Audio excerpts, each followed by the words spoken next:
You ask Tiger to solve. This deals with linear equations with one unknown. The final result is x equals 5. Let's solve it step by step. Simplify the expression.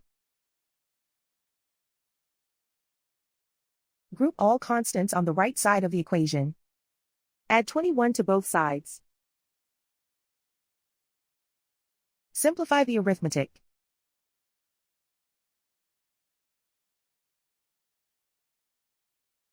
Isolate the x. Divide both sides by 6. Simplify the fraction. Find the greatest common factor of the numerator and denominator. Factor out and cancel the greatest common factor. And so the final result is x equals 5.